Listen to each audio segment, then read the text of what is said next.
Copy, Roger. Go for deploy. Alrighty guys, welcome back to another episode of Adventure Fit Radio. I am coming to you live, and by I mean live, I mean not live, from Gilian's, Bali. Let's do that one. Gilian's, Indonesia.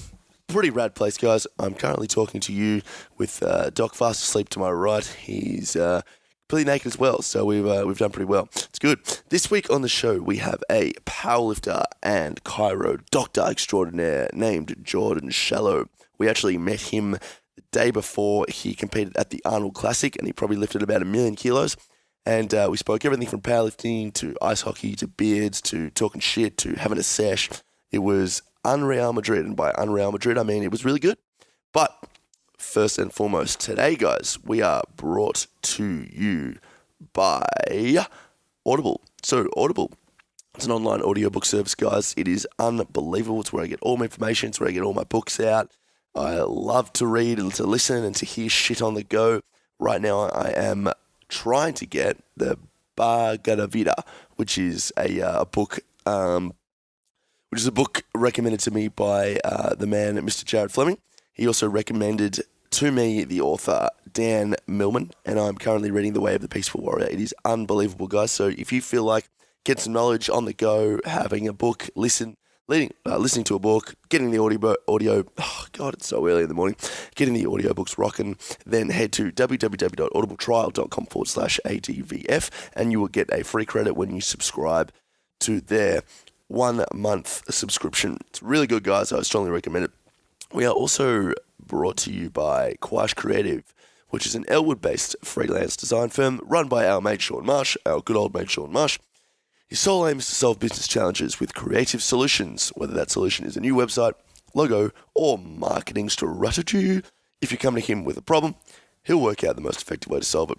What really sets him apart from the other designers is his unwavering focus on making sure your business is tightly aligned to your customers' needs. If they're happy, your business is happy. So guys, mention Adventure Fit Radio when you head to www.quashcreative.com, and old mate Shawnee will give you a free basic SEO report on your website or feedback on your existing brand. And finally, guys, we are brought to you by Adventure Fit Travel. I'm currently leading an Adventure Fit trip with the man himself, Bill Kerr. We have Thailand coming up. Sold a few tickets there, guys. And we're just about to hit Kokoda, so that's all sold out. But we're going to go Kokoda in the next couple of weeks. It is going to be sensational. That's with the man, the myth, the legend. No, it's not. Thailand is with the man, the myth, the legend, former Adventure Fit radio star, Mac Rundle as well. So if you feel like getting away, guys, getting tons of shit done.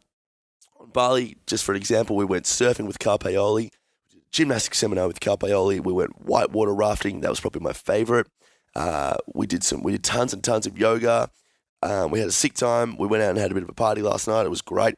If you feel like this is the trip for you, head to www.adventurefittravel.com. Alrighty, here's the show.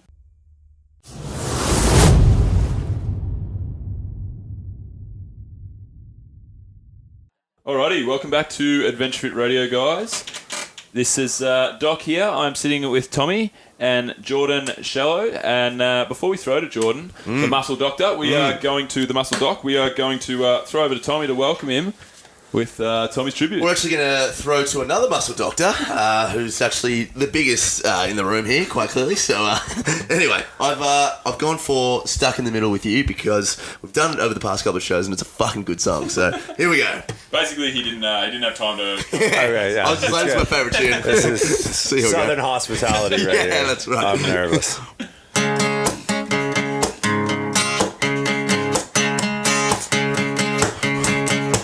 Well, I don't know why I pick up the bar. I got this feeling this guy can pick up a car. I'm so scared he could get pissed off at me. Now I'm thinking about his doctor degree. And Bill's to the left of me, Jordan's to the right. Here I am, stuck in the midst of two dogs. Yes, I am stuck in the midst of two dogs. That's it. That's good. Thanks, man. Yeah. Look at my I was expecting that to go a lot worse. My name's Doc, that's why I said stuck in the midst of two dogs. Yeah. You're wondering, like, what the fuck does that even mean? The, I got the homework done. the long story is, Bill, if you want to Bring it in. What's that? Remember that fateful night? Yeah. There's no story. Okay, all right. Oh boy. Jordan, hey, welcome to the show. Yeah, thanks for having me. Appreciate it. So, what are you doing out here in Australia? Why don't you tell us a little bit about yourself and what you do and what brought you here? Yeah, so I'll be competing Arnold Classic, Australia Pro Rod 9, powerlifting, 110, hopefully 110 kilos. Haven't eaten, I don't think, since I've landed yesterday morning. So, but yeah, that'll be Saturday. Hosting seminars on the interim. So, hosted first one last night at PTC South Melbourne, and then be hosting another one on Monday, PTC headquarters, Carrum Downs, and my last one, I'm actually flying out to Brisbane and hosting my last one at Valhalla Strength before I head back on Wednesday. Beautiful. Yeah, it's busy. Yeah, we good. Yeah, it's nonstop. But yeah, so was it the seminars that brought you out here or the Arnold? The Arnold first. Cool. Yeah, so kind of out on the powerlifting side of things, and then that sort of just snowballed. One led to the other. So Sick. Yeah. And these seminars, have you been is this part of how big a part of your life is doing these seminars? Do you get around and do them a ton or? Not a lot, no. I mean, back in California, it's pretty much like in the office, and I have a few jobs, podcasts. I'm up at Stanford for half my week, in my office the other half of the week. Podcasts, online, social media stuff kind of fills in the blanks. Kind of makes for the commute to be a little more bearable in the San Francisco Bay Area. So yeah, and the seminars not as much as I'd like to, but trying to get more done now. Trying to do every competition wherever I travel. Just get a couple under the belt. Yeah, helps pay the bills. And so where are you? Tell us about your actual background in what it is you do. So you're a chiropractor. I'm a chiropractor, which I think is something different in Australia. Because it's actually a prostitution. Yeah, it's a prostitution rink down here. Okay. It's a front for human trafficking. Yeah, all right. I thought so. I see a lot of them. You've got $500 worth of chiropractic this week. Is your back been sore? Yeah, my back's been real sore. Funnily enough, it's getting worse every time I go. Yeah, I think like every time you come back from a chiropractor here, you have like glitter on you or something. Yeah, there's a Thai massage portion to it. But so I'm a chiropractor by trade. So studied in Northern California at Palmer College of Chiropractic, graduated 2015. Now it's a different degree to what I know out here, because out here it's like a master's program. So I don't know if you guys are primary care physicians the way we are in North America. So basically the main difference being you can walk in off the street with the insurance company and if I see fit, I can bill them, which I don't because insurance companies are a pain in the ass to deal with. 100%. But it's a little more rigorous as far as the academic side of things. So are you a doctor? Yeah. Yes. Yeah. Well, in Australia, chiropractors aren't doctors, are they? Well, it wouldn't depend solely on that, I don't think. I think there's other things. I'm not. It's like I'm not actually sure. Authors aren't necessarily doctors. It's like they could also have a doctrine in some other industry. You know. Yeah. I think it's based on something else. Yeah. No. But I mean, if you graduate and are licensed in North America, you're primary care physician. Yeah. Yes, I mean, if you're like, if you get stabbed, don't come to my office. My sister's like the quote unquote real doctor of the family. And I'm the fake doctor of all of us. That's right. He's the biggest fake. There you go. Well, you should be a chiropractor. You should be a chiropractor. Right? That's it. But so it's a 4-year undergrad. So I did exercise science, public health, and then a 4-year doctorate degree after that. That was 2015. Wrapped all that up and went straight into practice after that. So with the chiro stuff, though, I think it's still not completely westernized, if you want to call it that. Like, is there still a little bit of kind of people that are for and against it in terms of the cracking? And do you want to just shed some light on what it is and how it really benefits? I mean, it's just a really it's an umbrella scope of practice. A lot like physio. I mean, I practice a lot like a physio would out here. Like talking with a lot of like the competitors, guys I'm competing against on the weekend. They go see the physio, and it sounds like they're doing similar to what I'm doing. But I mean, the second you run a good practice, you have a bad business. Like if you can sleep at night as a chiropractor, from like a moral standpoint, you're probably not doing too well on the financial side of things, because it's a dichotomous business model from the get-go. If I can explain to you how to get yourself better, which is what it should be all about. Teach a man to fish, not give a man a fish, sort of thing. Like, I mean, I have hundreds of patient files. I've only been in practice for a year and a half. but 1 or 2 visits, and that's usually all it takes. Right. Oh yeah. That's funny, isn't it? So do you genuinely think that there's a lot of, chiropractors, doctors, physios, whatever, that are like, oh, we'll fix you, yeah. Oh, sure. I can fix you. And you've just given them the 60% fix so that there's recurring business. Does that happen? What I honestly think is that what they're giving is 60% wholeheartedly in their mind is 100% of what they know. Oh, yeah. I just think, especially with the athletic population. They're the guys that are making bank. Yeah, they kill it. Yeah. Normally like the real fat dudes, clearly their method doesn't work for them. Sweating in their seat while they talk to you. Smoking if you ever see anyone wearing, a chiropractor wearing a white coat, huge red flag. Yeah, that's right. Yeah. You don't want to see that. Yeah, white coats should just be for glove. scientists and mad scientists basically. Oh yeah, definitely mad Dr. scientists. Jekyll and Mr. Hyde. So have you always been powerlifting, or how did you get into that side of it? That's kind of a recent development this will be my 3rd competition actually this hasn't been a year yet. Right. So the first one June of last year in Santa Cruz, California, 2nd in November in Dublin, California, and this weekend will be my 3rd. Started off playing hockey, as you do, right, in Canada. It's sort of I think I could walk or I could skate before I could walk growing up. And then just got into lifting weights at 15, 16, but with the intent of getting in shape for hockey, right? That's kind of the be all end all. And it just so happened I was training at a commercial gym, had a personal trainer, tried plyometric, athleticism, all that shit. Yeah. He got canned. And then because my sessions are with the corporate gym, right? Which is, that's a conversation in and amongst itself. But they just assigned me another trainer, and the trainer they assigned me, he's now one of my best friends. Right. I'm the godfather to his 3rd daughter. He's basically family, but he's a meathead. Yeah. But does it right, an absolute monster. So he got me away from the athleticism and more into the serious weightlifting. Right. And so always squat, bench, and deadlift. But then coming out of school, one of my patients as I was finishing up school was Dan Green, a prominent American powerlifter, 9-time world record holder. He's actually... He looks at me and I'm just like, okay. I like to think I know a bunch, but I don't know. Well, see, Bill's just recently got into powerlifting, and now he's Mr. Know-It-all. Oh, yeah, no, absolutely. Resident expert in the field. Yeah, right? that's right. Yeah. I can spell barbell. But no, so, Dan's, in the States, he's kind of the bee's knees when it comes to powerlifting, and just became a product of the environment. So my office is in Boss Barbell Club. Right. So that's sort of in my opinion, the best powerlifting facility in the United States. And I haven't seen all the PTCs or all the places out here, but it's home sweet home. So it's exactly, it's a bias. For sure. But there's no YouTube music videos. There's no sponsor shit on the walls. It's gray paint and loud music, heavy weights, nice equipment. Yeah, so just a garage. It's a nice spot to train, but then so I guess back to your question, it just sort of became just a product of the environment, hanging around him and the other lifters on a day to day, and just let's do one, just signed up and that was that. So how are your so how's all your lifting going then? How are your numbers? Because was it an invite to the Arnold? Obviously you must be doing pretty well.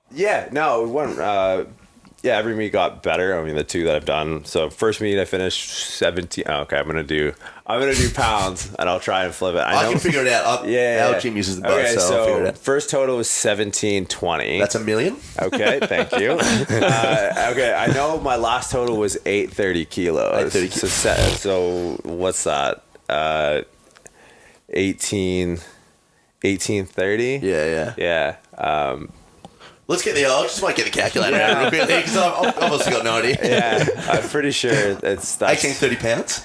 No, 1830 pounds. 1830 pounds. Yeah. Divide that by 2.2. So that's 832 kgs. Okay, yeah. That's where I finished up with my last meet. So I honestly, the invite I got, I think, was half on the merit of lifting, but half on the merit of the social media presence and the chiropractic side of things. I'm not gonna hopefully round out the top 5 in the 110 kilo class, but you could have given the invite to a couple other guys for sure. Yeah. But just the Markopoulos is kind of runs Pro Raw, runs all the PTC gyms, or owns the rights to the PTC gyms.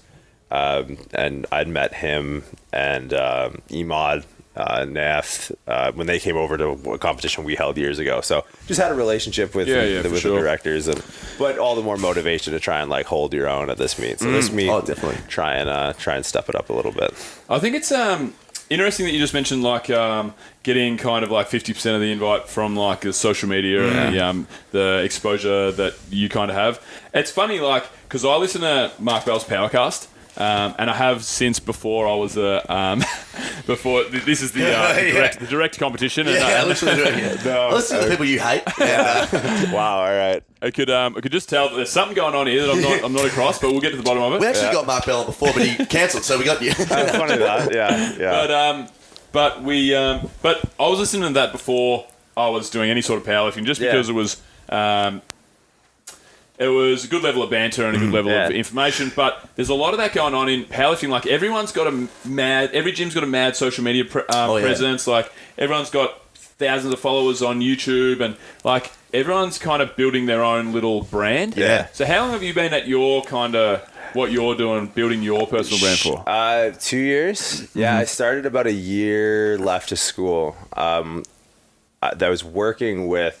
I was working at a Gold's Gym in California, and there's a bodybuilder, men's physique guy, Craig Capurso, bodybuilding.com, does like the board shorts and all that. I knew who he was. He was just another guy in the way at my gym, so wasn't too impressed by him. And now he's a good friend now, truth be told. Yeah. But got to talking to him, and he was bitching and complaining that he needed to write content for online, his website, online blog, bodybuilding.com. But I mean, those who can do can't teach, right? Like I was reading some of his stuff, and I was like, "Oh, dude, come on, man! This isn't worth the paper it's printed on."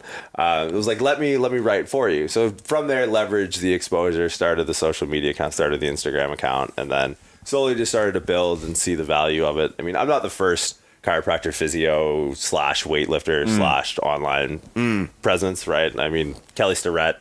Kind of made the mold when it came to that, and then a lot since have followed, and every day there's another page that's popping up and getting popular. So figure just get your piece of the pie, because I'd rather do that than be the fat guy wearing the white coat driving the Lexus. Well, I would like to drive a Lexus, but that would be nice. You could still be the fat guy in the white coat, but you just probably 15 years. Give yourself a good athletic career, then settle down, blow yourself out nice and comfortably, and then sit back, kick the feet up, and rake in all the some donuts. That's Franco Colombo. Frank, So he's a chiropractor. Oh right. Yeah, and he's still in pretty good shape for an old dude, but for a million years old. Yeah, right. I called his practice in. So he's got a practice in West Hollywood. Yeah, and I called it just out of curiosity. Initial visit, and I think it's like a half hour. It was like $275 cash. Yeah, right. Ridiculous. Franco Colombo. Exactly. Right. Oh, that's crazy. So imagine what his Instagram account would look like. So we were talking about this the other day. We were talking about because the Arnold's coming up and so on and so forth. We're talking about The Rock, and then we're talking about the Arnold, and we said, imagine, because The Rock's got 75 million followers he's got on 77 Instagram now. Oh, is that what he's got? It's ridiculous. But imagine if Arnold was in his prime in this day and age, Arnold Schwarzenegger would have 150 million followers. 100%. Yeah, 100%. sure, easily. Everyone loves Arnold.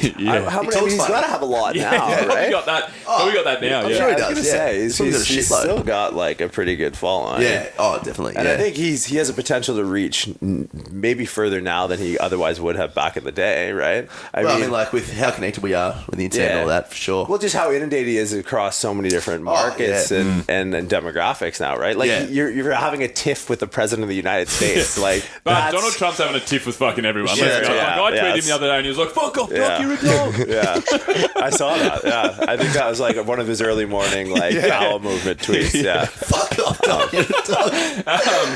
It's gold. Yeah, so it's gold, Jim. So what are you doing in your seminars? Like, how do you differentiate yourself from everybody else out there? What kind of content do you try and provide, and like where are the things in the industry that you think are going wrong that you think you can kind of help out with?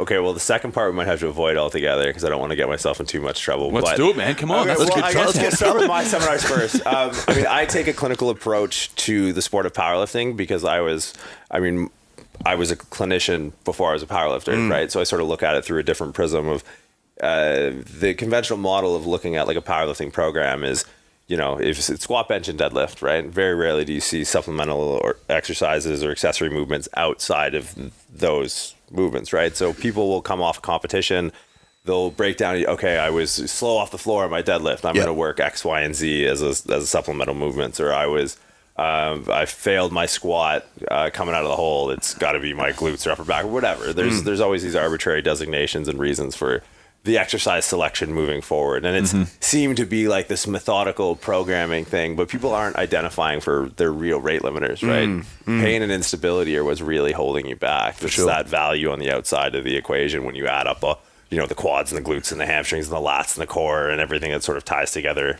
because people don't know how to assess for that. It's, it doesn't take that acute of an eye to be like, oh yeah, that's your quads are weak, that's why you failed your front squat in your next training cycle. Shit. Yeah, right. Like, it's not really rocket science. I mean, it is literally the definition of bro science, the way a lot of people go about it. And for me, like, treating powerlifters on a daily basis, it's like I notice the same patterns. 3 weeks out from a meet, now all of a sudden their elbow hurts when they squat and they can't bench the next day, and that becomes the real rate limiter, right? It's so you can hammer your triceps all you want, board presses, chain, progressive overload stuff, whatever. But if 3 weeks out from every meet, then the frequency, intensity, and duration of your training sessions is all going up, and you can't take that extra bench session a week because you have shitty external rotation in your shoulders because your low bar squat position at heavier weights is now putting too much torque through your elbows, your triceps don't mean shit. Right? Your real rate limiter is that external rotation. But people, they don't even recognize that as a variable to equate for. So, I mean, I just take the common presentations of injuries in basically all joints across all movements and talk preventative strategies, but more so just assessment. Yep. So, I mean, it's a lot. Like, the seminars it's dense. Like, people are pen and a pad. Because it's not a system, right? It's not, you're not walking away with a certification. You're not muscle doc level 1 coach or whatever the fuck. There's not some shitty 3-letter acronym. It's, I mean, you can't argue a clinical approach because evidence-based hinges on 3 pillars, right? I mean, a clinical experience, like best practice research, and then sort of anecdotal evidence from there, right? Where, I mean, the clinician's role is to take the person, the data, and the anecdotes, and then give them all weight and give them all merit where they see fit, right? So that's the thing is, you don't want Michael Phelps to teach you how to swim. You want the fucking Croatian guy in lane 6 who's like 5'4", who somehow made it there, right? Just being able to show up every time. I definitely want Phelpsy to teach me how to do a bong, though. Right? That'd be sick. You thumb screw in this direction. It sure makes eating 12,000 calories a lot easier, I'm sure. Right? It made it so plausible, didn't it? It all makes this sense. guy? The spaghetti and Red Bull makes a lot more sense. Yeah, that's right. Just Spaghetti and Red Bull. bong rips all And I was day. always Doritos and Red Bull. Fuck the spaghetti. Yeah, that was. So we still I'd got have a been ball a shit back swimmer. But yeah, so for me, it's like seeing seminar, and I don't want to like devalue any of the heavier lifters that are doing seminars because I think there can be. They're all shit. Yeah, right. Oh, geez, I'm gonna get my ass kicked this weekend. But for me, it's just a different approach because I think a lot of the majority of the sport is hobbyists, right? Like, there's only the top % of guys that are going out doing invitational. 1%. Yeah, and it's just not even from a marketing standpoint. It's just those are the people who are going to benefit more from maybe like a proactive framework in their training. So and the top guys got to where they're at because they're a perfect storm of hard work and genetics, right? Yeah. Like, you can't teach some of the leverages that these guys have, the short arms, the barrel chest, the ridiculous hip mobility. That's right. Then it's like, if the people at the bottom, the bulk of the competitive sport will try to emulate that.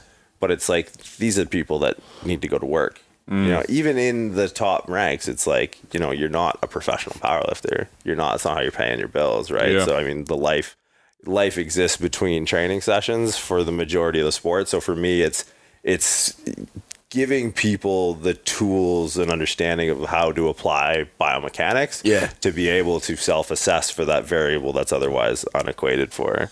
So that's kind of where my seminars hinge on. It's purely it's almost like an anatomy lecture Right. at the end of the day, but it's good. very tailored to like squat, bench, and dead, and then we'll break out into supplemental movements because.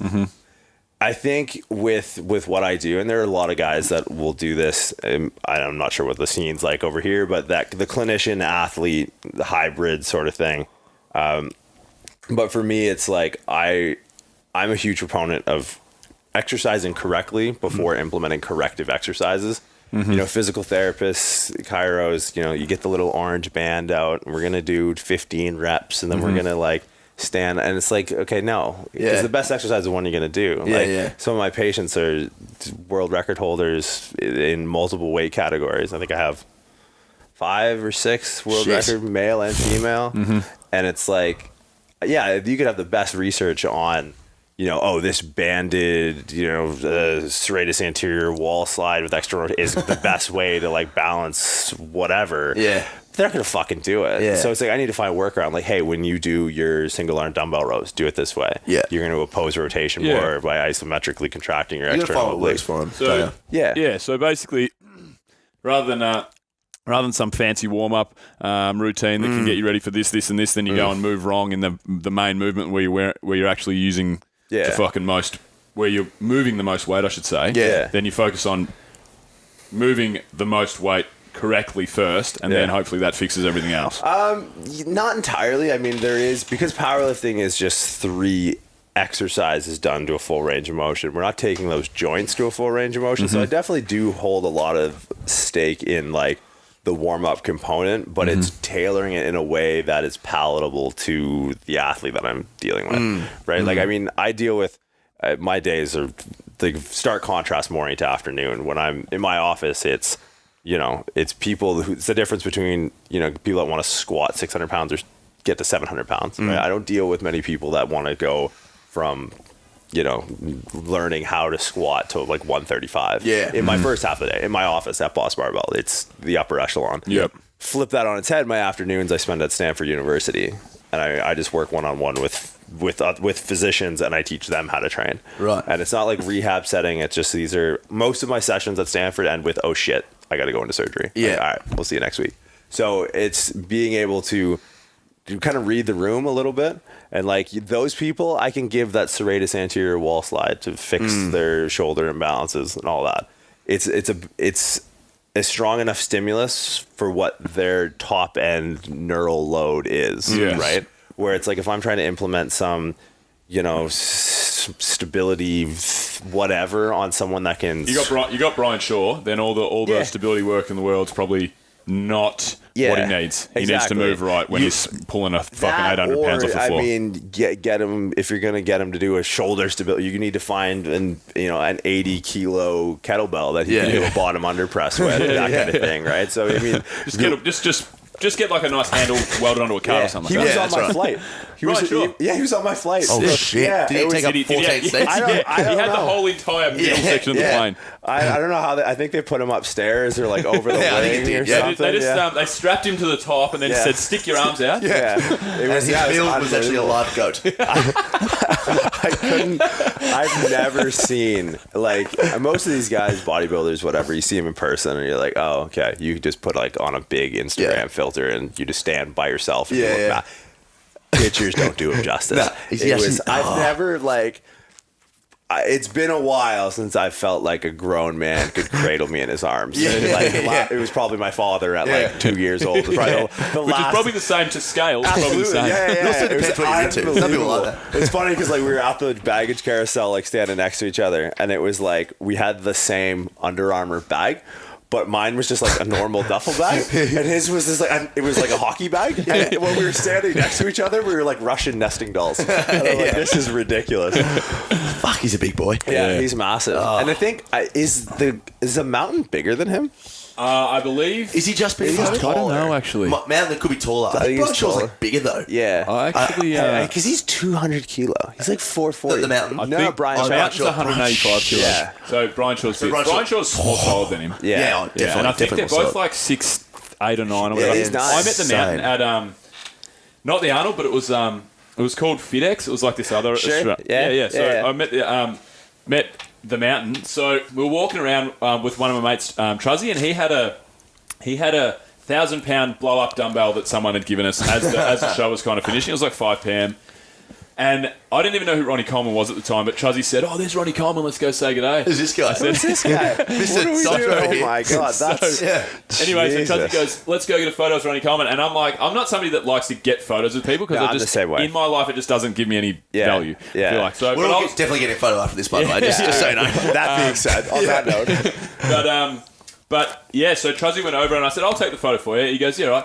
And he walked up to Ronnie Coleman and goes, "Hey, Ronnie, can we get a photo? Man, I've got a photo." And hold this dumbbell up, and Ronnie Coleman looks at him, kind of literally looks at him and goes, "Yeah, okay." Like, fuck. And Truzzy's like, "What the fuck? Who the fuck is this guy?" Just acting Ronnie like Coleman. the biggest fucking jerk. And Truzzy goes, "Hey, why don't you hold this dumbbell, like this 1,000-pound dumbbell? You hold it up over your head." And Ronnie Coleman goes, "Nah, bro." that sounds about right. Yeah. And Truzzy's Shit. just like, so Truzzy took the photo, like just taking the piss out of Ronnie Coleman, like pulling a funny face. Anyway, we walk over to the strongman section. And Thor's there. Yeah. And there's this barrier, and then he's about 5 meters away, just doing his warm down or whatever. We're like, "Thor, hey, good stuff today, man." And he goes, boys, move the barrier. Come on in.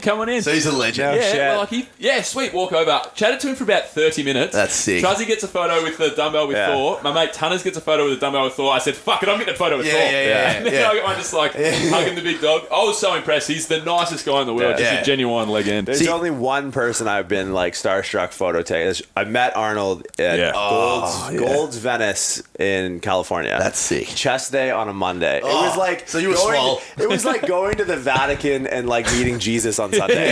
It was like exactly if you ran. Well, it's like imagine if you like ran into him at like Whole Foods, right? And you were like, Go to Mars and meet Mark Watney or something. yeah, exactly, right? But it's like it was just perfect place. Like if you met Arnold and you were like fucking buying kale chips, you'd be like, this is, you know what? This is I'm not even going to leave see me. Yeah, exactly. I'm gonna ghost him. I'm just gonna walk right by him. But no, that was like never mind. it was just like a bodily function. Like I had like my phone out and I'm ready to like. And I was like, oh fuck, I guess we're doing this. I thought you meant you had your knob out. Whoa. Within 2 seconds, have a knob out. And Arnold was like, The picture was taken from the waist up. yeah, that's right. But yeah, that was like the one starstruck. Oh, yeah. He like I saw him as I was leaving. He was coming as we were leaving. We kind of left at the same time. Puts on like the camo jacket, and he gets onto like a fixie, like a fixed wheel bicycle. bike? Yeah, just like a bicycle. Yeah, Rise into the gym. with the fucking camo jacket. Dude, you swear he was going down Rose Avenue in a fucking chopper, man. It was unbelievable. It's just like no one can make a Schwinn look that fucking cool. It was Riding on the treadmill. Yeah, right. That's so good. Yeah. I think Arnold Schwarzenegger is the number one person in the world that I would be awestruck by too. Yeah. I genuinely think, and I've said this a bunch of times, I think he's the most famous person on the planet. Well, yeah. What apart from Ronald McDonald? But like, It was what, like, is Coca-Cola? That's the most recognized. I think so. Yeah. Yeah, He's I the think so. the big yellow M, which is Macca's as well. He's got to be on par with Oh, he's that. definitely. I agree. He was 100% my hero for pretty much my entire life. 100%. Yeah, I think my dad did a good job as far as raising me, where it's like, you know, he's a docile, soft-spoken Eastern Canadian. He's from Newfoundland. He's as close to hobbits as you're gonna get. Nice. And like 5'7", 5'7.5" if he's wearing like Tim's. But I mean, he would get home from work. The only way I was allowed to stay up late was if I watched movies with him. Yeah. And I was like, yeah, obviously I'm gonna do that. It was like Bruce Willis, Mel the Gibson boys. before he was an anti-Semite, Schwarzenegger, like Commando, Terminator, Lethal Weapons, and I was like, yes, because You missed Stallone, my boy. I can't. That's too much. I mean, shit. Oh, loved. I was Arnold Stallone. when I was young, but then when I got to about 15, I watched the first Rambo movie. Yeah. I was like, this is fucking unbelievable. Yeah, I it's good. bought the box set straight up. All the Rambos. Of Rambo, oh yeah. See, I was Lethal Weapon and Die Hard were my go-to. yeah. Like, I was gonna be John McClane. Yeah, That was the one. I was Harry Potter. Explains a lot. Yeah, Explains that's a lot. right. Yeah. You can definitely tell. Yeah. And anyway, I was massively Stallone, and you were Harry Potter, eh? Well, I mean, it was partly under the bus, partly I wanted to grow up being Hermione Granger. Actually, no. I wanted to. All right. I want a red beard. I wanted to grow up. Honorable pursuit, I guess. I think I wanted to grow up being inside of Hermione Granger. Well, when she was consensual. Hang on. When she was about. Once she was I'm throwing consensual. myself. Sorry. As a 24-year-old. All right, Hang on, then. wait. She was never consensual. Wasn't she at school the whole time? Yep. I'm a You're going to jail, He's sir. sort of a self-taught expert on the field. This is mildly concerning. shit. That's not good. Hey, Jordan. So, what about you? You seem like a man who's pretty switched on with everything. So, what about your? Such Thanks very much. Yeah. Thank you. Yeah. Okay, well, it's been great having you on the show, mate. What about your nutrition as a powerlifter? Because we recorded with Cam. Cammy, what's his last name? I forget. Cam and old mate. Cam is an Australian Hang on, powerlifter two who's seconds. he holds He's junior world records, or he's bloody very strong. very high level powerlifter. Yeah. And we were talking about like just basically nutrition for powerlifting, Yeah. and you see all these people talking about like just eating as much shit as they can, getting their donuts in, like Cam loading McKenzie. calories. Cameron McKenzie. Okay. Yep. Loading their calories as soon as they can post workout, whatever. And there's this whole kind of like donuts and deadlifts basically is a very popular brand. Like there's this whole like perception that it's cool to be down at the donut store straight after your workout. I actually do that because I just fucking do. Yeah. But what's your nutrition look like as a powerlifter? I'm more strict now than I ever have been, regardless of any like athletic pursuit, like hockey or otherwise. I mean, I think it's from like a metabolic inflammatory recovery path, just with how much damage you're doing, because there is a point where it's just damage. Like it's not fun, it's not enjoyable. Yeah. I don't catch a pump. I feel like I get hit by a fucking bus. So I mean, I really take what I think to be like a pretty smart approach. It's all based off training, right? Like for me, it's a little bit difficult now because, I mean, you can probably smell the ketones on my breath. I think the last thing I had to eat was somewhere between San Francisco and Auckland. So now, I mean, this is not for health. I don't do this for health, right? Yeah. But in training, like my fats are high, my protein's moderate, my carbs are almost non-existent. Really? I have a really hard time keeping a lower body weight with carbs, period. Yeah. And for me, as far as like a recovery standpoint goes, especially as the intensity of the training gets high and the volume drops off, my need for carbs, that anabolic window, that donuts and deadlift shit, Yeah. it's useless. It's pro-inflammatory to no end. Sugar is shit. You don't need it.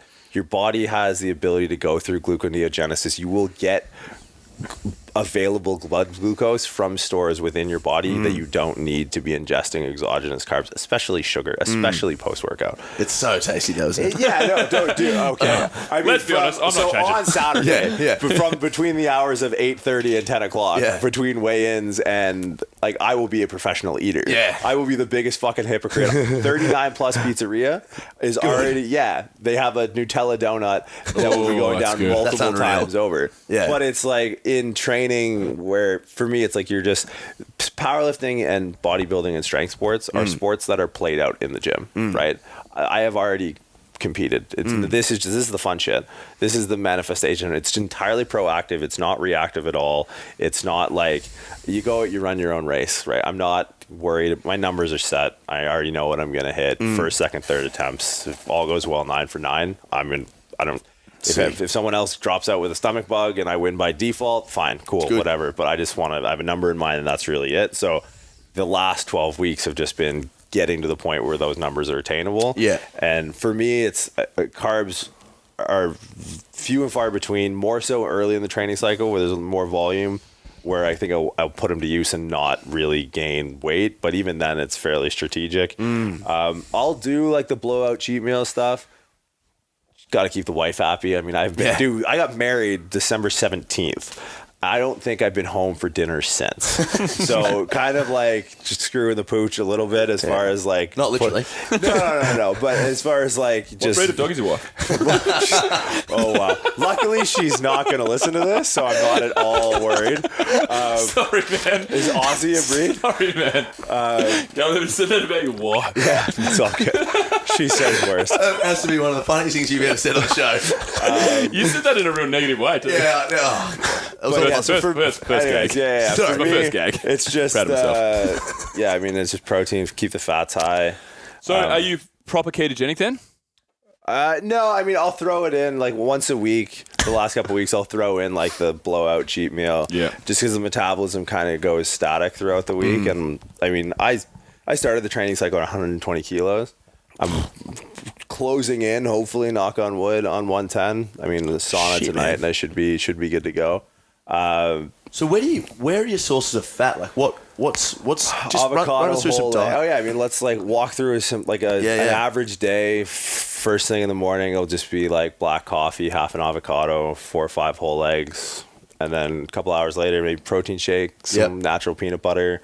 Third meal, so 2-3 hours after that, egg whites, the other half of the avocado, pre-workout, red meat and nuts, just keep the fats high. And then again, depends on where I'm at in the training cycle. I'll do like a leaner protein and rice earlier in the training cycle, just if it's going to be more volume based, more hypertrophy based, stuff like that.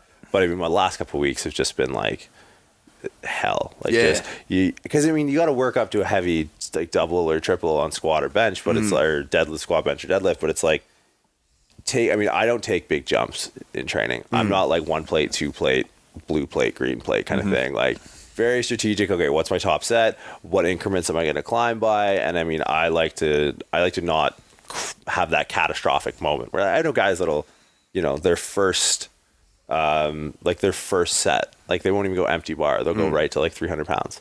So what, like 140 kilos? Just walk in off the street. I mean, granted, their top end is 400 kilos. Yeah. But still, it's like for me, I liked every step of the way, just that consistency. But if I'm working up to 325, 330, it's like that's a long training session. Oh yeah, and then 100%. And then if you think of like sports specificity, where it's like, I mean, coming from a quote unquote conventional sport background, where like I trained for hockey in a way that would be dynamically correspondent to how I play hockey, and I try to apply that same mindset. Like if I'm going to be on a platform with 14 other guys in a flight.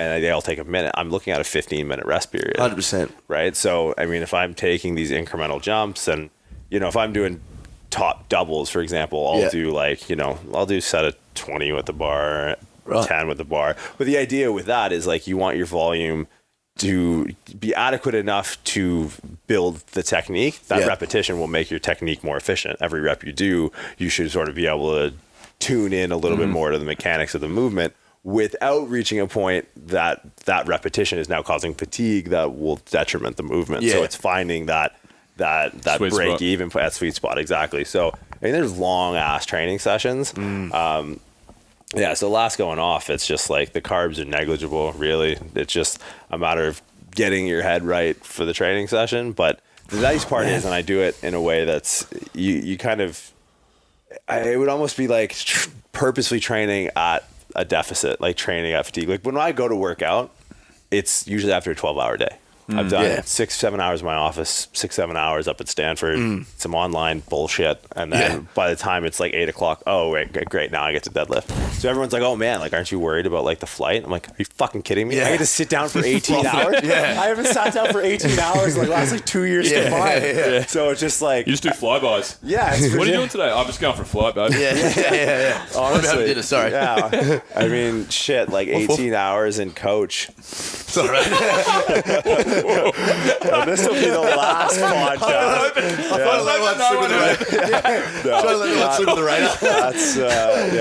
That's This is going to be an interesting podcast with your jaw wired shut. So just like, I mean, the fact that I'll go through the 12-hour day working, and I mean, it's not like my jobs are benign, right? Like I have someone's leg on my shoulder for half the day, and I'm loading bars the other half of the day. So if I can show up to a meet relatively well rested, and then this would be my first 2-hour weigh-in. So most of the federations that compete in the United States, 24 hours. Oh, really? Oh, bud, let me tell you, that's a whole nother level. It is. And then that's one thing that I really like about this federation is that they're trying to level the playing field.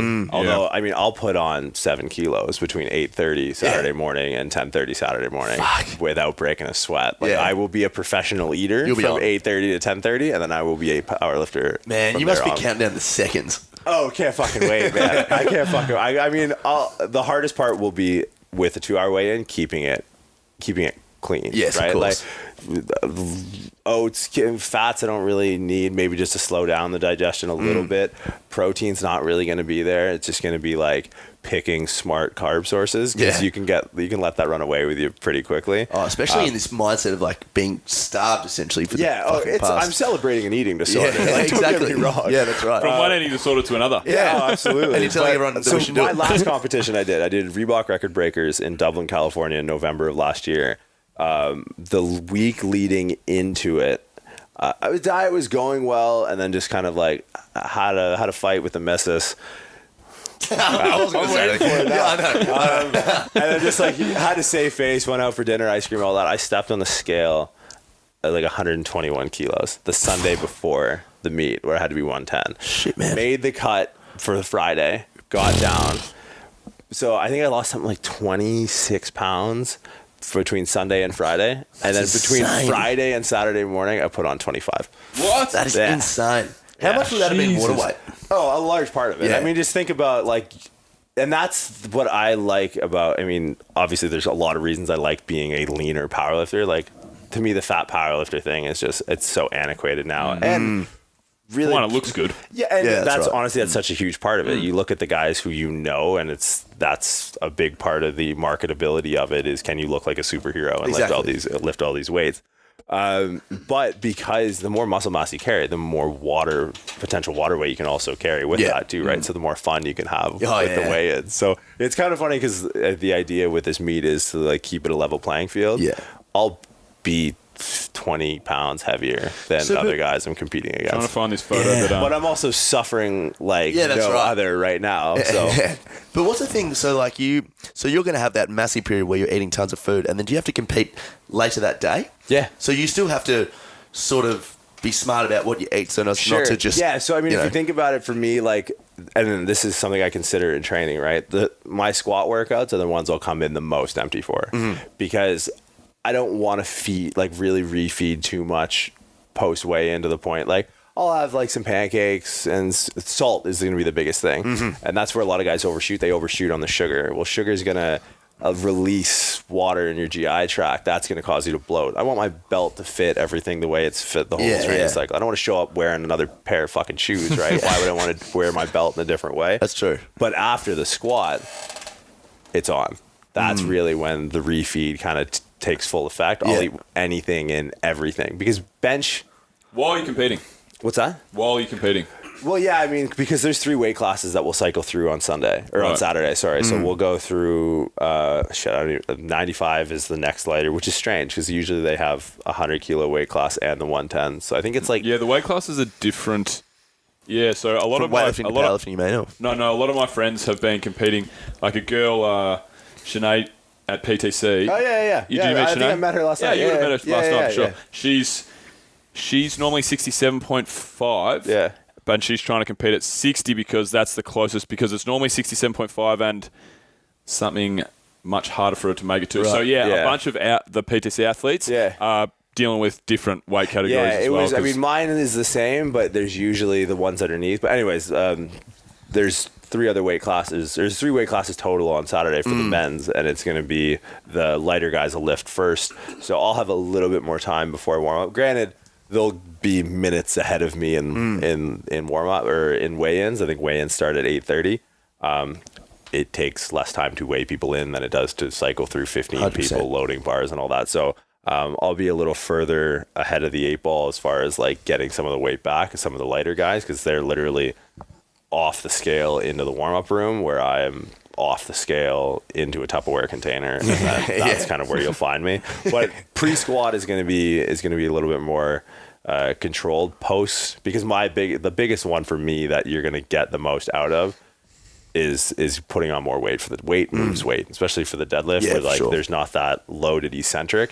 We just grip and rip. If there's more of you to pull, then by all means. So coming off the squat, then it's putting back calories, because really, I mean, laying flat on your back, I've never seen anyone throw up bench pressing, Yeah, which yeah. is basically my canary down the coal mine. Just say, fuck it, go Yeah. for it, right? Okay. I've seen someone throw up laying flat on their back though. I told Oh, you that yeah, story yeah, about, totally, story yeah. about That chick. it was one of the greatest things I've ever seen. Oh, But she jeez. wasn't. She was really. Was she a powerlifter? This chick was really drunk at a bar one time in Indonesia. yeah. I told her to. She was me, competing. She was Beginning of competing. any great story, by the way. I love where this is going. me Drunk trying chick to at look a out bar. for her. I said, no, lie down, it'll be better. Just lie down, get your breath, it'll Because be you're a fine. doctor, right? Because yeah, exactly.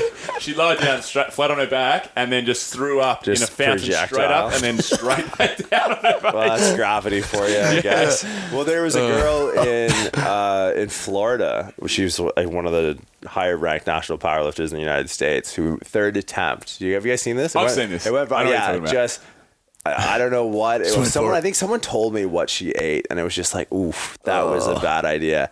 And the guy I feel bad for, the head judge, the chick fucking locked it out. Wow. And I'm talking like, I mean, from here to maybe the bike away. yeah, Like, yeah. the It's head about judge isn't 3 like minutes. right in your grill, right? Like he's back. And Right this in the was grill. just like, just projectile, like definition. And just like, she gets the bar to the knees. And She you- gurned it in with vomit. Yeah, nice. And Some people are into she it. get three, not for me. Yeah. She gets the 3 white lights, and it's just like it was. I don't have that mental fortitude Yeah. that it's like the second it's the bar's on the ground. Yeah, But, 100%. but for me, good for the video. bench, it's I've got to watch it Yeah. because when you It's floating around so what? Facebook She pretty heavily. munted all over the judge. yeah. As she was bastard. pulling. Yeah. As she was pulling. And- Yeah. And she finished it. That was she like, finished him up. Yeah. because everyone like shit goes viral because it goes outside of the niche, Exactly. right? So everyone within it was just like Yeah. unbelievable. What a Excellent. Yeah, but like if people like the uninitiated were like, that's fucking disgusting. yeah. They're not wrong, mind you. It's just they don't see the respect behind like, wow, she was actually able to lock that out, right? Like, exactly. if I Crazy. feel like I have to like shit myself, I'll take 10 minutes and Yeah. then I'll like try the deadlift. But she just went for it. Fuck, I'll Yeah. shit myself. I won't even be lifting a bar. Yeah. I mean, I've just proved my point right casually, now. yeah. Actually. Oh, that's gold. Shit. So what numbers are you going for then over the weekend? 870 total. 870 total. Kilo. So Can you disclose the- yeah, so 40 or I'm supposed to start with squat. Mm-hmm. I'm trying to do this. I think 335 335 squat. 335 Yep. squat. So that's like 737. Yeah. Oh, that's right. So the kilos. The kilos, Yeah, 335. I was like, ooh, I've got you. Yeah, I'm not going to show you. That would be, At first up, I don't have that. I would not fly across the world to get my ass handed to me with a 335-pound squat over. Or it would be like the biggest sandbag attempt Yeah. ever. I'd be stoked with That would 330 be pounds. sick. squat. Wow, Yeah, Jesus, so would I. right? That would just be like Knees in. bench 2025 or 205. We'll see. And no, there's some big benchers in Yeah, our. You guys know Sebastian Oram? Yeah. Yeah, so Bass will go. Aussie. Hang on, wait. Base gym, Sydney. Yeah, Aussie strength coach. Yeah, called himself. yeah. So Australian strength coach. Oh, yes. because we don't have names anymore. We just Yeah, have that's right, Instagram yeah. handles. We have handles. So just imagine, they say that our kids will grow up, God willing, we have them. Yeah. Hopefully not. But they'll grow up and not know how to drive, not have the need to know how to drive. Yeah, I know. But there'll be a time where they won't have names. I'm confident that the birth certificate will just have like at so-and-so, Yeah, right? that's Yeah. right. And they won't know how to ride either. They'll At just know how to Jug type. 69. Yeah, right. Well, that's actually my firstborn's child name. It's just his name, actually. So, Yeah. yeah. Oh, geez. I could already see like the email address on the resume. I've seen some of these. Oh, my God. It'd be brutal. shocking. Roxy 69. I don't know what you Milk, got 69. Milk Smasher 85. There you go. Oh, Jesus Christ.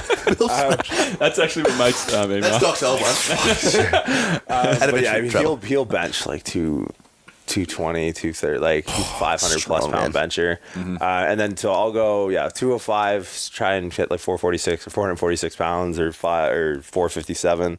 And then deadlift 730, or sorry, I'm like mixing the two up. 335, 340, 345. We'll kind of see. That's the one that's always like with the way I taper training. Yep. That third attempt is always the one that like I'm most happy with. Oh, right, okay. Yeah. Yep. Better deadlifter than bencher or squatter. Mid to average, bencher average, deadlift I think I'm a little bit stronger, so all fair, which is nice too because you kind of finish off the day because each attempts, right, like are are all comparative. We don't go in the same order the entire day, right? So I'll finish pretty much, hopefully, one of the last lifters. Like, that'd be good. Yeah, Will Kozero, he'll go like something stupid, like 360, 370 or something. How do you fucking lift that weight off the floor, man? I have no idea. It's insane. But it's like, I've said that about weights that I now currently lift. Yeah, yeah. And I still don't know, because it's just a different like feeling. Like 600 pounds is still fucking heavy. Yeah, yeah. I can do it numerous times, but it's still like, whew, like it just, you leave a little bit of yourself there every single time. And it's just, I couldn't imagine getting up and like, you know, the 400 kilo. It's like, or these guys, like we talked about Eddie and Brian, like 1,000 pounds. Yeah, it's why? ridiculous. Just stop. Yeah. Have you seen the But Eddie they're Hall literally documentary? houses. I have, yeah. We So watched good. that on Netflix the other day. Fucking rad. Yeah. Have you seen it? Nah. Just it's a worth a documentary watch. about Yeah, I should watch it. the UK power strongman Eddie Hall. Yeah. Just a good documentary. Yeah, I should Makes watch you that. get right behind him too.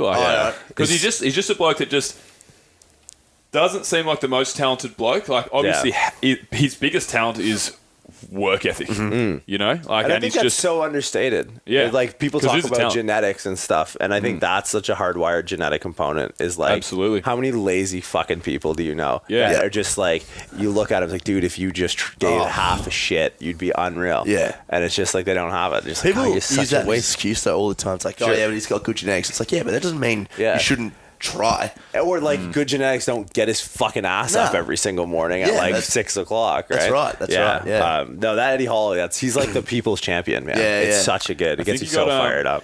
I think at the start of the documentary, he's like 6th in the world's strongest man. I think Yeah. in his last something like that. And then the documentary plays out, and he finishes 4th, and he has a hand injury in that one. And then last year, in the last comp, he's 3rd now, and the only 2 dudes ahead of him are Brian Shaw and the Mountain. I'm pretty sure. Yeah. So his goal is like, one time in my life, I want to win the world's strongest man. Yeah. So That would be now sick. I'm right behind him. He got me right back into world's strongest man as Thrones. well. Yeah. Well, Because I used to love watching it. You ever seen Generation Iron?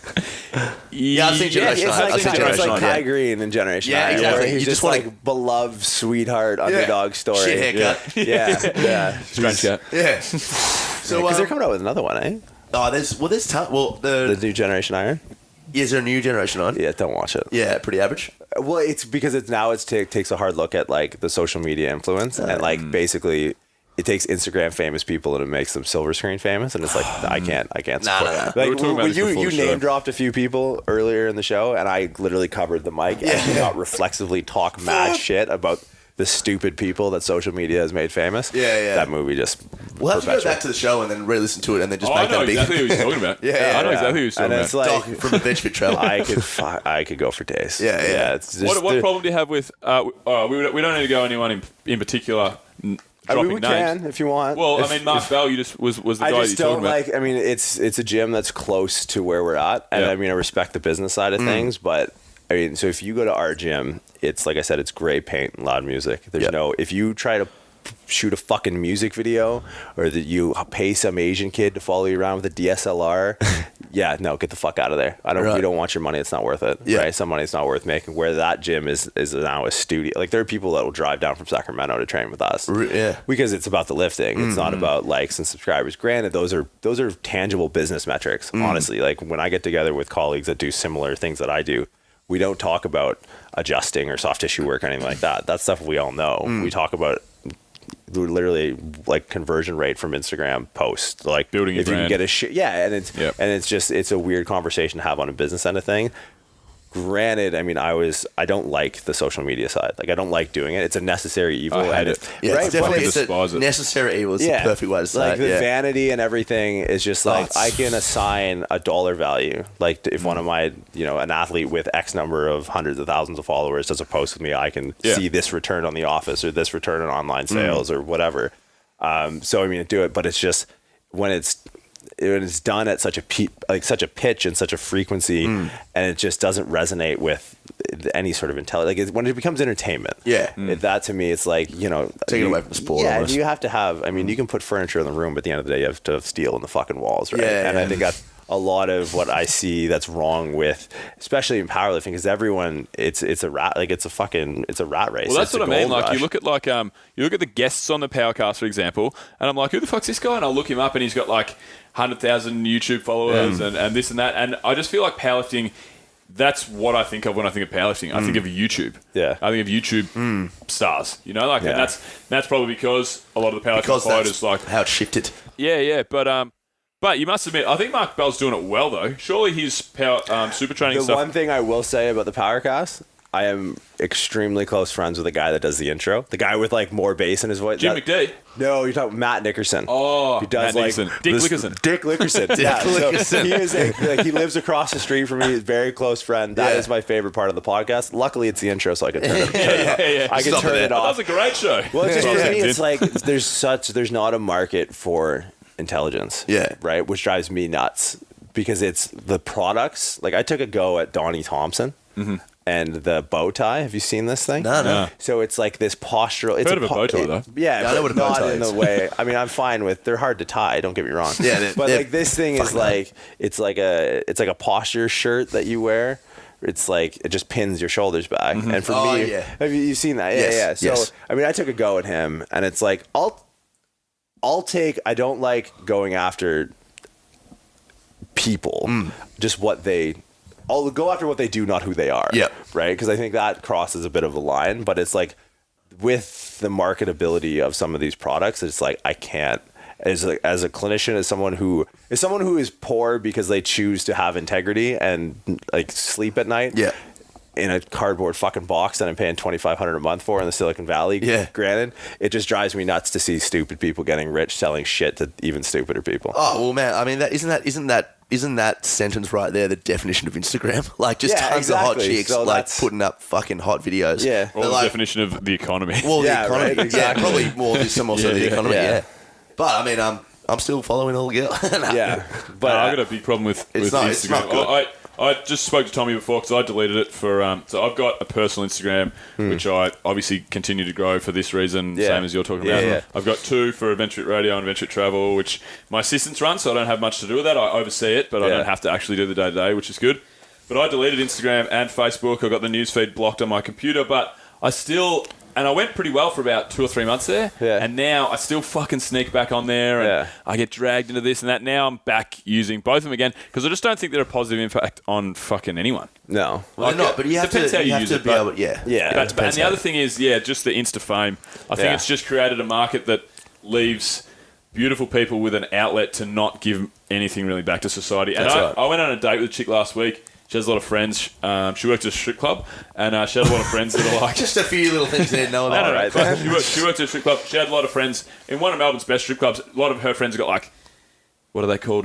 Suicide girls, you know? Like suicide girls. They're like chicks with like tattoos and like fucking goth... like the Suicide Squad sort of girl. No, it's just called suicide girls. I don't know. I don't really know what it is, but like these chicks, like that are strippers, they have like fucking 500,000 followers, followers, 10 million followers, whatever. And she was trying to explain to me how hard it is to run their Instagram and then that's their business. And I'm like, I get that, but I also don't think that it's not giving anything back to society apart from a fucking big, nice pair of... Don't get me wrong. I love a big, nice pair of round boobs, but, you know, you've got to look at it from... Instagram the business as opposed to Instagram the person. When it's something like that, Instagram the person. Instagram, I get what you mean. That who they are as opposed to what they do. Dissonance, sort of thing. Like what you were saying before. It's like if someone's just doing that, it's harder to find the distinction. But at the end of the day, having those big tits is her business. Well, you know what? I know I wasn't born in her shoes. I mean, if I had that out to not do much work and make a fair bit of money for hashtag and, you know... What is that? I don't know. Made no sense. It's completely irrelevant. Shaker, then who knows? Under that, when you've got that opportunity, maybe you would actually do that. I don't know. Sort of stuff. She tags a protein shake next to the rack. That's what I'm just using as an example. That's the textbook kind of, Oh, it's very textbook. Well, I mean, I'll even get I'll have it like a dissonance within my own post, right? Like I'll put together that something that I think is like, okay, no one has looked at training in this way or this potential mechanism of like injury prevention using this implement, whatever. And I'm like, fuck, this is, even to me, it's like, I'll sit back and that was good. Yeah. Let's watch it pile up. Nothing. I'll do some dumb thing where I like fucking buy some whatever, and it's like that goes like really. Jujimufu style fucking. I don't even squat. get me. Don't even get me started with that. It's like America's. It's like America's Funniest Home Videos doesn't have to exist, but that's why strength sports will never be serious because they're the Harlem fucking Globetrotters when they're not the NBA. Right? It's like that's great. There's no regulatory oversight. There's no unity, but everyone's doing these fucking sideshow lifts to get more followers and likes. Yeah, it's like we don't have ESPN, we don't have TSN, we have Instagram, right? So then it just becomes a fucking race to the top as who has more followers, and it's like from a business standpoint though, like you'd rather have like a higher conversion rate. That's the thing. It's like, your friend there that you're bringing home to mom. Yeah, she's got stripper friends. Wicked. But what's their conversion rate? Because how many guys are just like you? How many guys are just tuning in just for like? I'm not buying. I'm not buying your fucking protein. Yeah, no, exactly. I'm not here for the protein. Yeah, you're lucky if you get a double tap when you're sitting on the can drunk at 3 a.m, right? Exactly. So like, I mean, that's more of a metric that I kind of hang my hat on is conversion rates. Exactly. It's like people that actually want to work with you, they value what you're saying and what you're putting out there. And I think like that's something to strive for because the second you let the integrity go, then you're just some chick with knockers and a protein shaker, right? And then all of a sudden you need an extra 100,000 followers to get one person that you can monetize from that. Yeah, that's a really interesting way of looking at it because, that's what you really want, isn't it? It's like the, what's the book of 100 real followers or something like that? It's 1,000, 1,000 followers or something, whatever it is. I've read about that. Is that Gary Vaynerchuk? I don't know who, I can't remember. I haven't even read the book. It's just a theory like you can have a trillion followers but if you got 100 real fans that are going to live and breathe what you do and you're going to, then that's what you really want at the end of the day. So, 100%. Tommy, I don't think we had time for a good bit of science, but that was good. I didn't really want it. Did you want to? No. Should we go to 6 from 6? Yeah, for sure, for sure. Jordan, sorry, mate. So before we get you out of here, we got 3 questions from me, 3 questions from Tommy. Are you ready for it? Let's do it. All right. So my first question is where is your favourite travel destination on the planet? Oh, I think it's upcoming. So we're doing our honeymoon coming up. Wait. It has to be somewhere that you've been. Okay. Because the next question is... Okay, gotcha. Yeah. So toss up. The wife's from Dalmeny, so far south in South Wales. Yeah. We got married there. So beautiful. Dalmeny and Narooma is close or tied with Kauai. Yeah. We did 5 days in Kauai a couple of years ago, and it was like, have you ever seen the movie Groundhog Day? Yeah. So like he just relives the shittiest day. Yeah. But at one point during the movie, he goes, I was in the Bahamas once. I met a girl, and at night we ate lobster and made love like sea lions. That was essentially our 5 days in Kauai. So if I could relive that, like no joke, we did a helicopter tour the whole 9 yards. Had dinner at the St. Regis next to James Bond, like Pierce Brosnan was at the table next to us. The Kauai, it's Kauai and Dalmeny. Are sea lions famous for boning? I think it was just like or did you just have sex really weird? He was setting the scene. I think that's more so what he was doing. But we did see seals like there. The Nobos, I would have said. Yeah, I really want to see how sea lions actually bone now, just like to see what you kind of how you went about it. Yeah, I think you're going to need another guest for that. I don't know if I'm your man. That's right. I'll just go on YouTube. All right. So my second question is your dream travel destination. So somewhere that you haven't been that's top of the bucket list. I think it's coming up. Yeah, so we're going on our honeymoon first 2 weeks of May. So the itinerary as it stands now is we're flying into Barcelona via Frankfurt from San Francisco. We're going to spend 4 or 5 days in Barcelona and then go up to San Sebastian. Sick. Yeah, awesome. so San Sebastian's so good. I've heard nothing but good things. We literally have like the tapas restaurants and the patisseries all picked out. But she's wife's an Aussie, so she's all about getting in the surf. Yep. She wants to have a croissant in France, so I think we're going to go to Biarritz for a day. Yep. And then from there we're going to go over to Positano, Amalfi Coast, just south of Naples. We're going to spend 4 or 5 days there before we head back. So I think that was literally we put a lot of thought into that, and I think that was on both of our buckets. She likes wine and surf. I like cheese and chocolate. So let's do it. So that would be the bucket list trip. I think from there. Yeah. The tapas bars in San Sebastian is so funny. You walk in there any time of day, and there's music pumping, everyone's dancing around, and everyone's just eating tapas. Yeah, it's insane. Like, you'll stop. You go all day pretty much. Yeah. Like Yeah. all into Well, the night. they open late. Like I'm like, and they do have siestas too. Yeah. yeah, Over a I'm period. like one of them. I've looked into this in great detail. Like we're very fastidious travelers. Like the itinerary, I could pull up the Google Doc and show you our itinerary. And it's like one place is like 11:30 to 3:30. It opens like lunch, and it doesn't open again until like 8:30 at night. Oh, And right. I was like, dude, I'm going to fucking bed. Like Yeah. usually, I mean, Yeah. it won't be then, but like most nights, you're not going to catch me done. fast. Yeah, and that's such like a European thing. I love it. I love just like you know, screw what digestion says. I'm eating fucking pasta. Yeah, at that's right, yeah. 11:30 at night. Yeah, Like, but I think I don't know what they do. They must treat it more like they probably have like 3 square meals and maybe they eat them in Tupper style. But when you're a traveller, for me, it was like, all right, we've got 500 metres to walk from the bus station to the hostel or wherever we're going, and there might be like 4 different tapas bars along the way. We'll stop at every one. Yeah, You know, yeah, like, absolutely. it's just the tour I of wonder tapas. if this risotto is different than the risotto that's right, 20 yeah, meters exactly. away. Yeah. It's man, that's going to be great.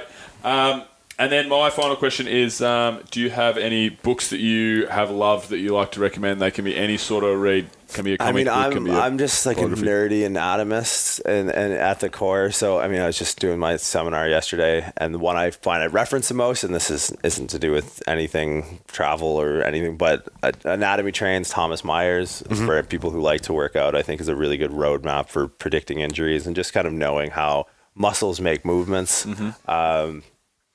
Injury side of things, Ultimate Back Pain and Performance, Stuart McGill, just a good reference to have. I think it sort of breaks down a lot of common misconceptions about back injuries, and for me, that's my whole life is training and dealing with people in pain. So those are two I really like. I mean, outside of that, Airport Reads, Malcolm Gladwell. He's graduate of my alma mater, University of Toronto guy. So I'll read his stuff. It's pretty clever. Blink, Outliers are probably the last two I read. David and Goliath was interesting. But outside of that, I'm not too like eclectic or anything like that when it comes to reading. Gotcha. It's pretty much Cool. if I have a thought, it's straight to Google Scholar and see if I Yeah, can same with me. PubMed shit, stuff like that. Yeah. Cool.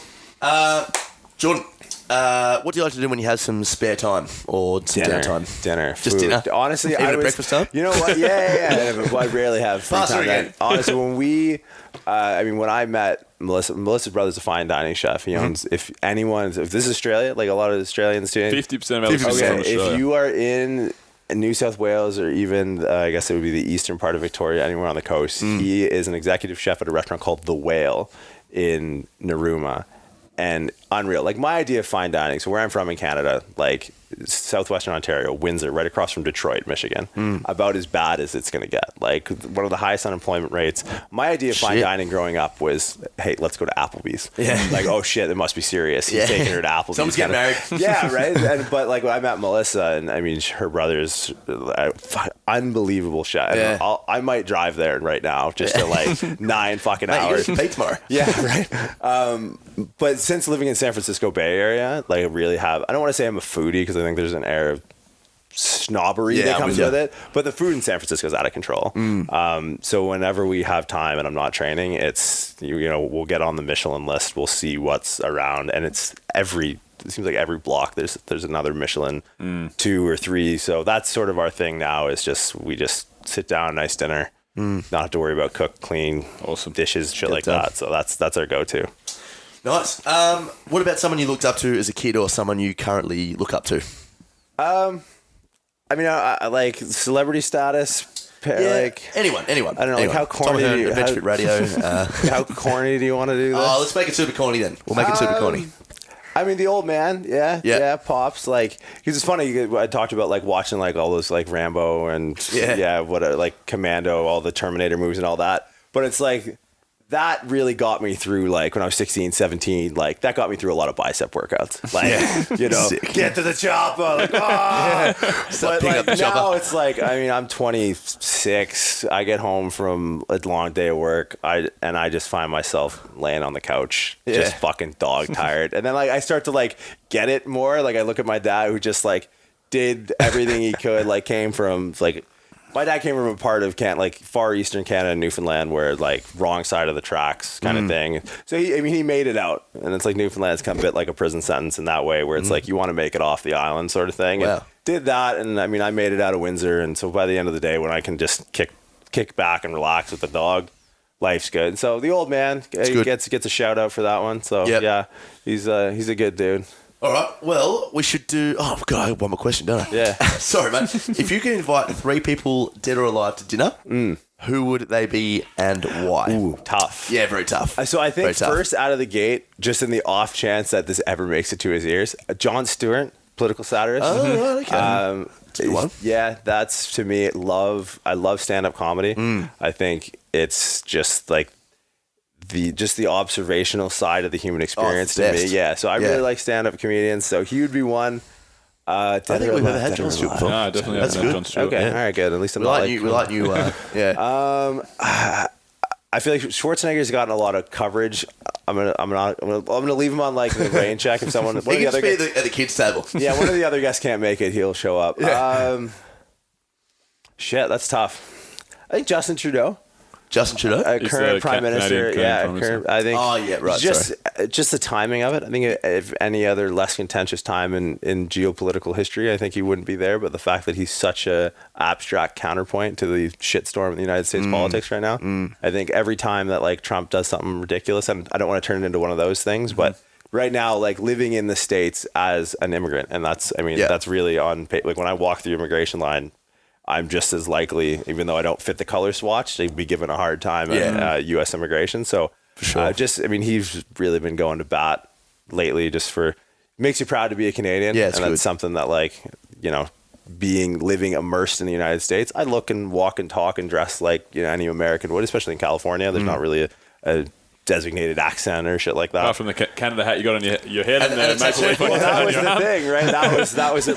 Once I lived in California for a couple of years, and I didn't have any, otherwise designating criteria that said I'm not from California. Like, Yeah. oh, you from like San Francisco? And it's like, oh no, and I wouldn't sit through anything else. Yeah. This could be my mom's name. My mom's name is Louise. It would have said Lou, and I just would have fuck it. I'm done. Who's Lou? It's supposed to say Louise. It hurts too bad. I needed to go one time and I just couldn't find it. So who do we got? It's Jon Stewart, Trudeau. Yeah. Dead or alive? I feel like there should be like a dead one in Yeah, there. you can put a dead one in there. We normally get a few. It's funny. We normally get either Jesus or Hitler. We've never had Jesus and Hitler. which I think Hitler's the number one. believe probably it or number not. one. Yeah. Really? No- Yeah. no You guys really need to like. We up the interview a lot of screening neo-Nazis. process. I know. Yeah, 17 of our 82 have been Ku Klux Klan members. And they've all been. Shit, that's a tough one. I'm trying to think like sports, That music. We normally get a lot of parents as well. But you said parents. Don't you invite said- your parents. That's the most Yeah, illegal right, one. yeah, no. We normally rip We into don't- them I don't when want they you- invite their parents. Your parents aren't allowed to go. Yeah, They're that's already right. there. Yeah, no. I'm trying Your to parents think. cooked it We normally just kick them off the podcast. Yeah. Shit. It is a tough one. Yeah, it is. I'm super just tough. trying You know, to too. go through like nah, that's boring. That's too much heat on me. I need to Yeah, that's dilute true. myself into a crowd. Yeah, shit. I don't know. Maybe Obama. Yeah, well, we cool. Obama would probably get. You'd probably get Obama a lot. I think it'd be interesting. Have we had Obama before? I don't know. I don't reckon we I have. think just more Yeah, the I don't think we have. continuity of the group that's already at the table. Yeah, would be it's- more it's a so where very Obama. esteemed- Seinfeld. Seinfeld is a good one. Yeah, That's a good one. Yeah, I think Seinfeld over Obama. Yeah. I a lot of like.